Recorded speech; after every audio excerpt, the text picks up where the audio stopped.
Hey, how's it going? I am back at this podcast business again for the second time today.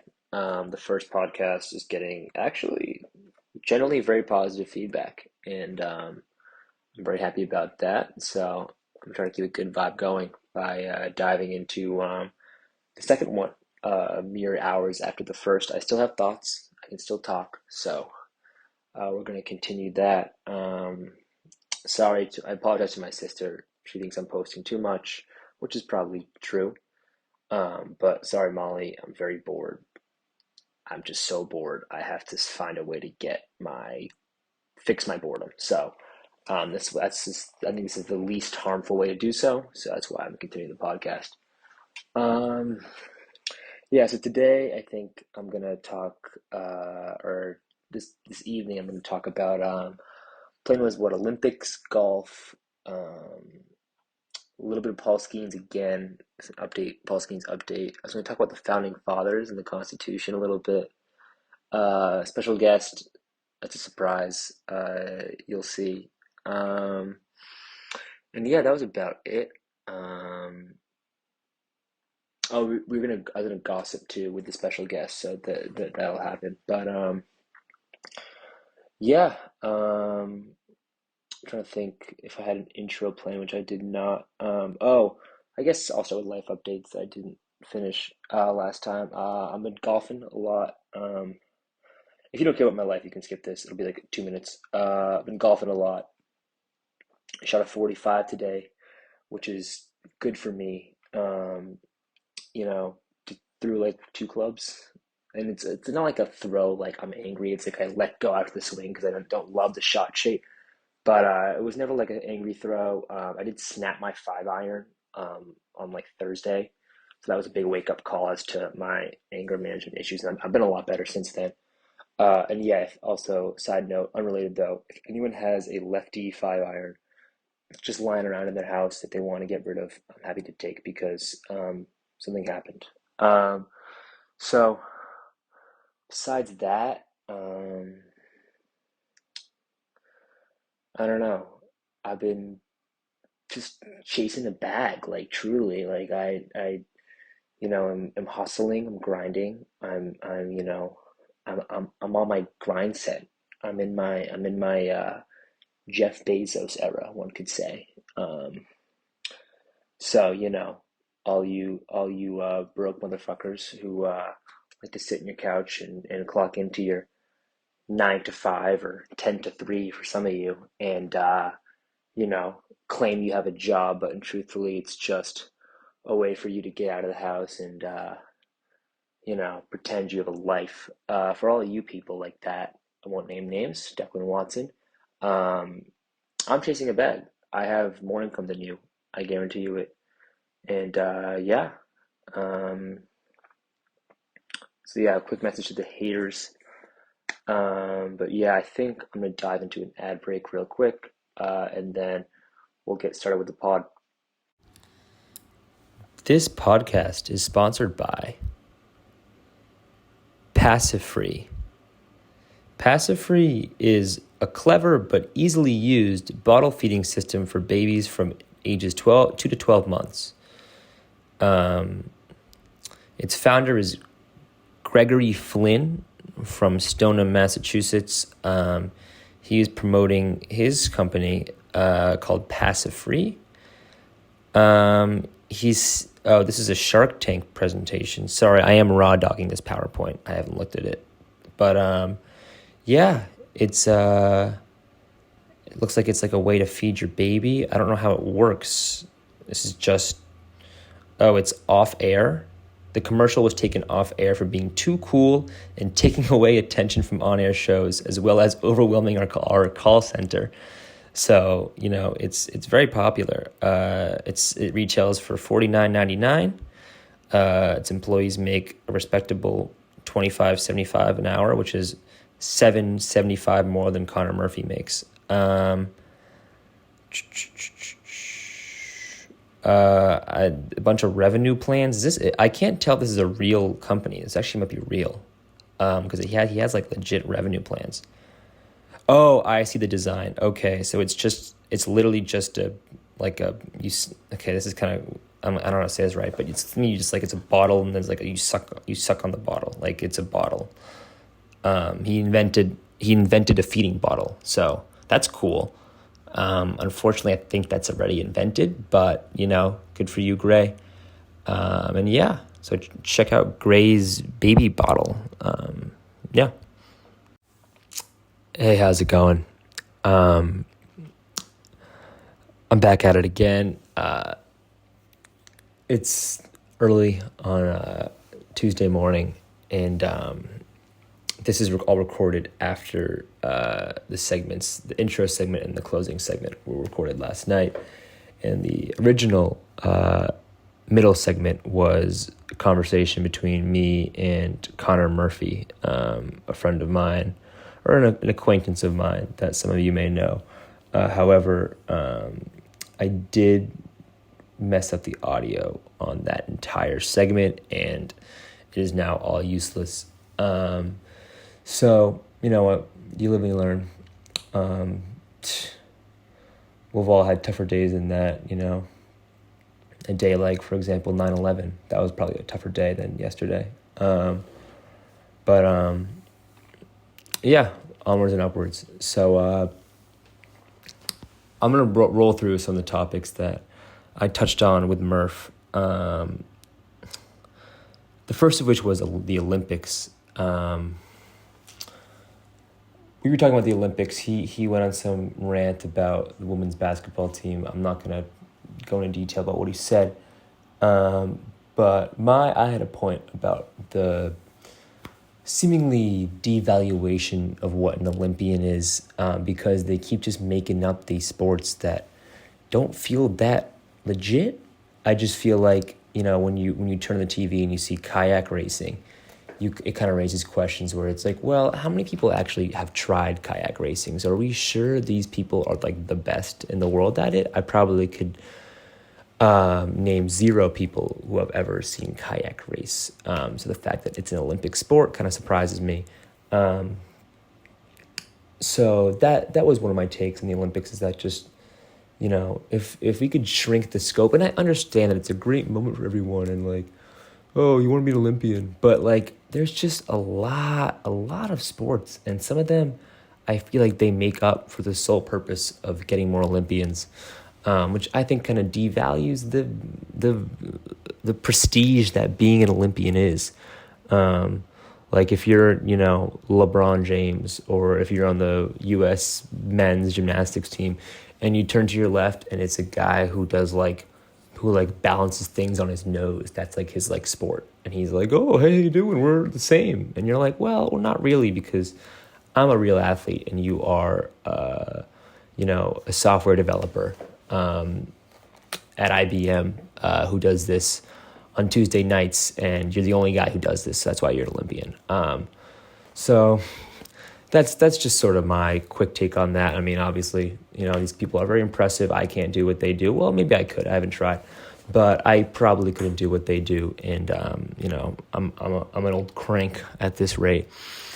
Speaking of being an old crank, Paul Skeens, he's not an old crank, but I feel like an old crank watching him, because he went 6 innings, 1 earned run, 6 strikeouts, ERA down to 190. He became the 6th pitcher since 1893 to record 100 strikeouts within their first 13 starts, which is nuts. That's crazy.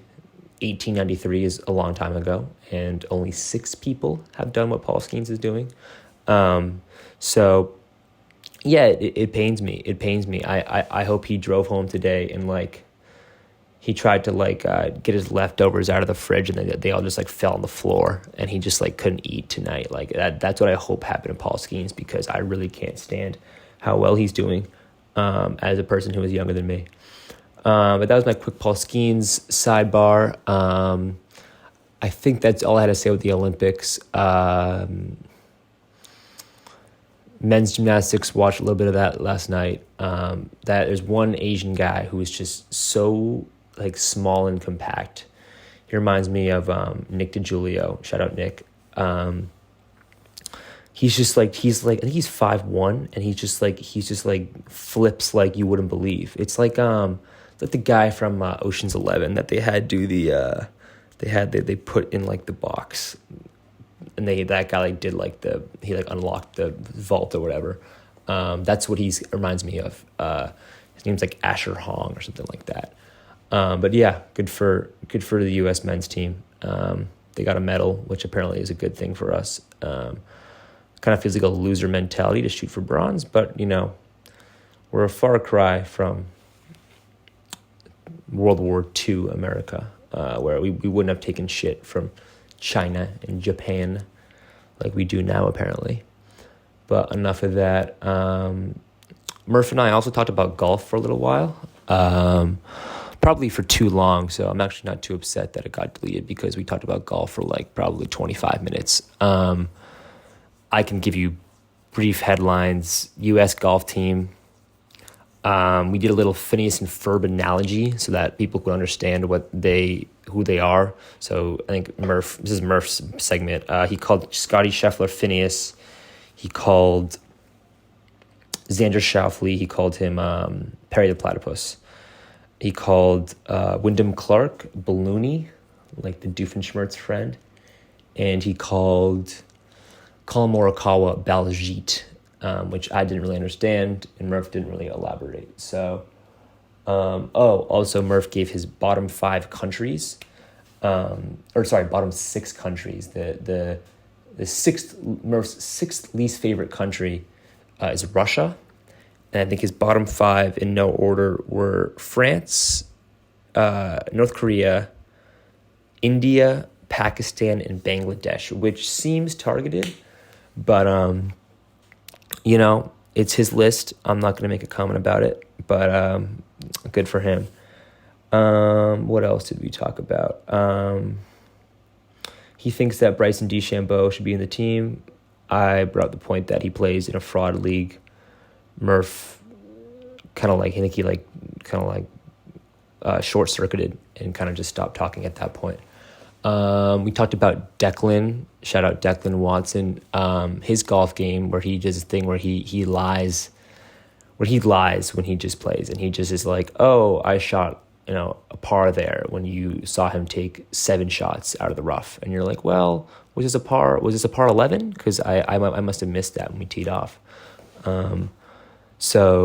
Also we talked about Declan's swing and how it looks like he's a dead person that they just propped up and are like moving his arms like a Weekend at Bernie's. That's what Declan's golf swing looks like if you haven't seen it before. So, we call him rigor mortis because he swings like his body is past death and is tensing up, like what happens in rigor mortis. I think that's all we had on golf. I'm trying to think. Oh, we were doing more sayings too. Murph did not come prepared for that segment, but I had a couple. Mine was, oh yes.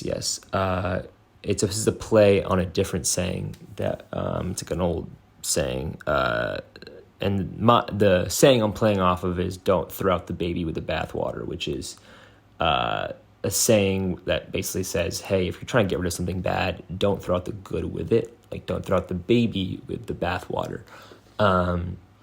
My saying was, keep the baby, but please throw out the bathwater, because some of you, this is more of like a hygiene tip, some of you don't shower enough. I'm not going to throw out names.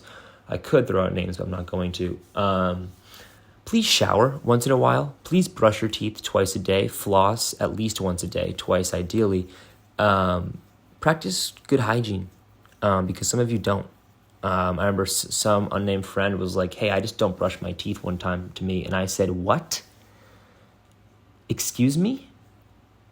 I nearly threw up a little bit in my mouth, because that's just disgusting. That's gross.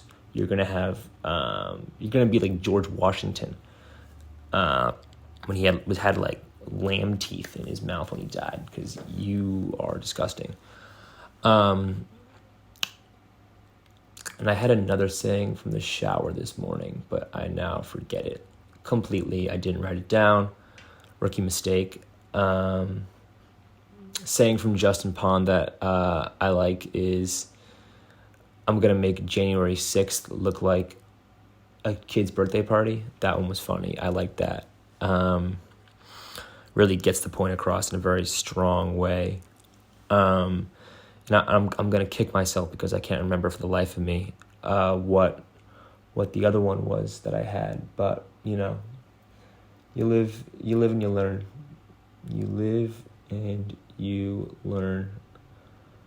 All right, I'm gonna dip into a quick ad break as I think really hard as to what this saying is. And then I'm gonna come back, do some shout outs, another ad break, and then I'll play the outro from last night.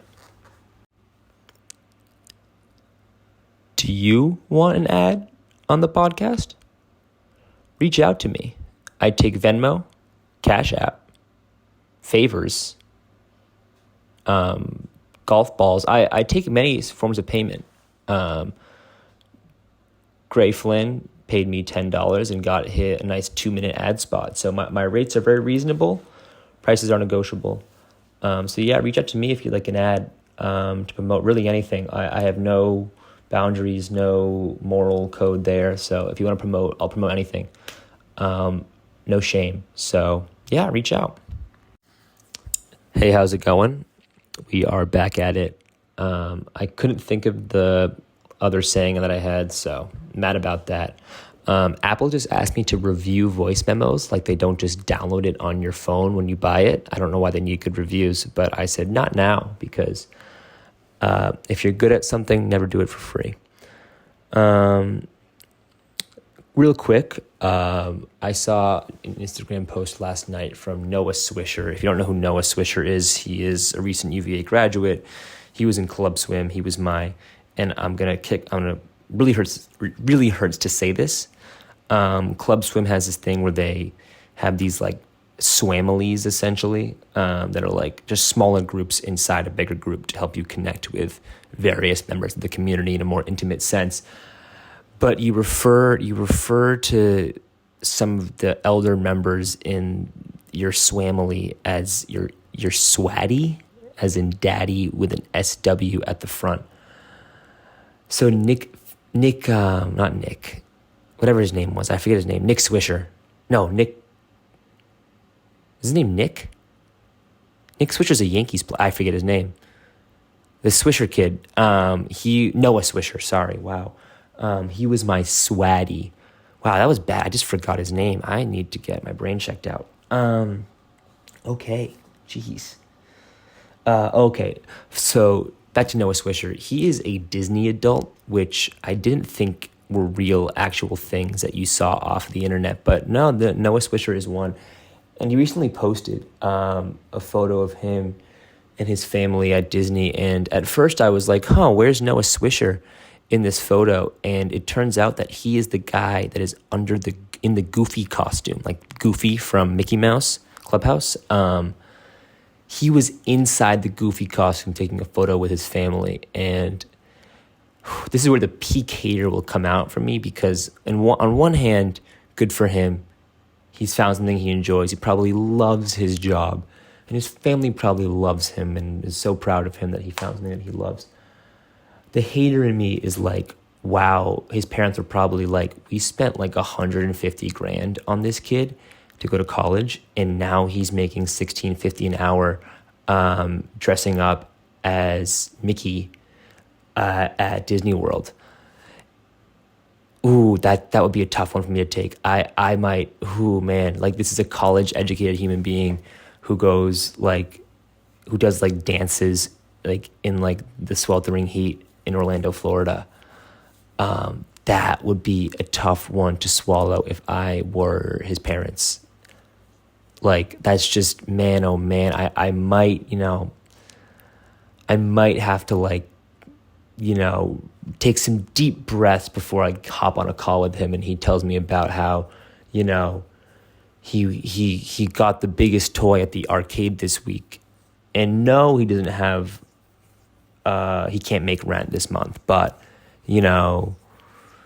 he's now one of the inner circle Mickey Mouse Club members. So there's that. Like I would probably lose it by week 2 and probably, sent him to war or something like that. But you know what? I'm not the Swisher parents. They seem happy. He seems happy. I'm not going to keep hating, but wow, I did not think that Disney adults attended University of Virginia, but they do. They do. So that's all I had on that. I think I was going to do shout-outs next. A quick shout-out to Slays, Sam Slaymaker.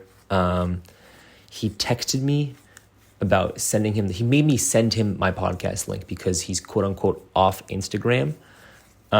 So, you know, we haven't seen a person this disciplined since probably Gandhi. So good for you, Slays, that you're really sticking it to the man and getting off Instagram. Because when I think of people who are social media influencers and should spend less time on Instagram, I think of Sam Slaymaker. He's probably the first name I think of. So good for you, Slays. Who else was I going to shout out? Murph wanted me to shout out Jack Phillips, his convict roommate, for giving Murph a new saying. I think it's like hotter than a crack pipe on payday or something like that. So shout out Jack Phillips. Hope the trial's going well.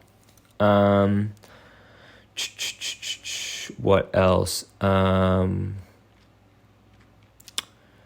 Shout out, who should I shout out? Obama. I hope he's doing all right. You know what, good for him. Shout out Romy Gonzalez, the Red Sox utility player, hit a great home run. Oh yeah, shout out Logan Gilbert, Seattle Mariners pitcher, for having an absolutely terrible outing last night and letting us put up a bunch of runs.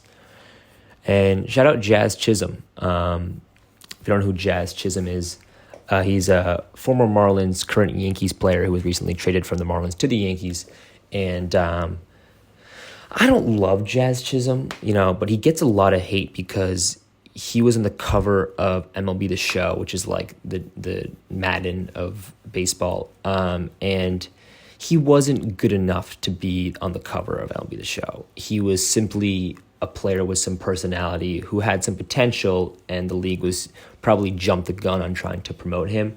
But right after he got put on the cover, he just had a terrible year. So he got a lot of hate because A, he's a bit of a theatrical player, and B, he was kind of overrated essentially for a little while. But, I don't hate him. I think the game needs more theatrics. That's why it's losing viewership, is because everyone is so boring. It's not his fault he was on the show cover like that. He didn't choose himself. So I don't really hate Jazz Chisholm by any means. He's in the Yankees though, which means I should hate him. But when they played the Phillies, I like the Yankees a little more. And Jazz hit 2 home runs last night, as did Aaron Judge. So yeah, tough loss, Phillies fans. Your ace went out against the Yanks and got absolutely shellacked. Gave up 2 home runs. He gave up, I think, Wheeler gave up a bunch of home runs, but Judge hit 2, Jazz hit 2, Ben Rice hit 1. Did Soto hit 1? He might have. I think Volpe hit 1. So I just absolutely shelled. Terrible, terrible game for the Phillies, and I loved most of it. So yeah, quick baseball update. I'm trying to think what else. I'm moving today. So that'll be fun. I'll figure out how to lug all my medals and awards and just sort of overall memorabilia that celebrates me. I'll have to figure a way to lug all of that to my new apartment because it's a lot. Trying to think what else. Oh, we also talked about people who have been in Europe for too long. Me and Murph. This is real quick, so it's kind of like a negative shout out. Pranav Singh. Why are you still in Europe? A, and B, where are you getting the money to fund this trip? I don't think you have income. Did Peter Thiel show up and drop an angel investment so that you could travel Europe? That would be my question, because I don't see it where this money's coming from. Did you start an OnlyFans? No hate, just curious. That was Nav, Alex Myers, and Kayla Cusel. Please fuck off. A, stop being in Europe. You've been there for too long. Europe's sick of you. And B, stop posting about it so much, because whenever I see one of those posts, I look around my room and my room's fine, but I look around my suburban neighborhood and I am, steeply saddened, and it kind of puts a dampen on my day. So if you could just kindly fuck off, that would be great. And come back home to Orlando, Florida, or Boca Raton, Florida, which, fits you both very well. I'll leave it at that. Um,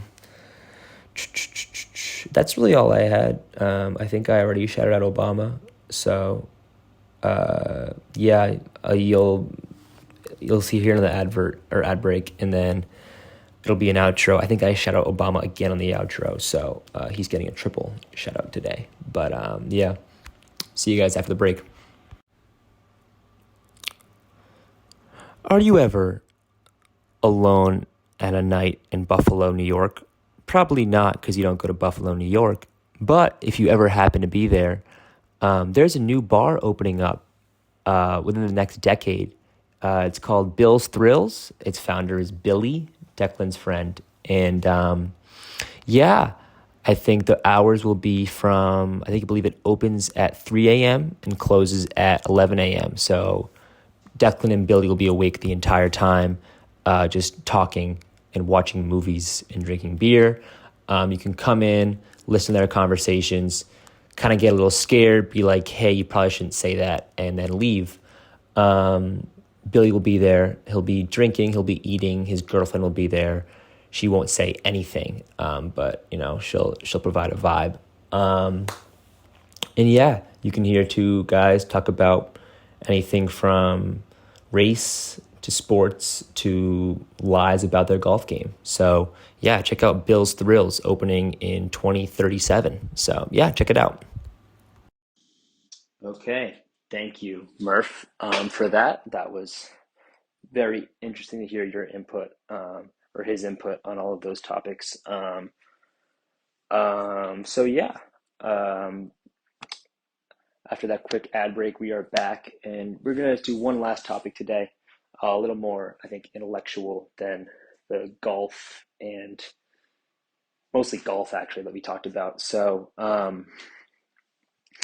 was going to talk about the founding fathers because I was thinking about the Supreme Court earlier today and how so much of some of the justices' opinions are based in the Constitution and how they treat the Constitution like it's like this document that can do no wrong and must be followed and interpreted so so literally. Um, and that kind of frustrates me a little bit because I think back to what the U.S. was like as a very young nation, as she came into like her 11th or really just like her fifth year because she didn't really gain full independence until 83.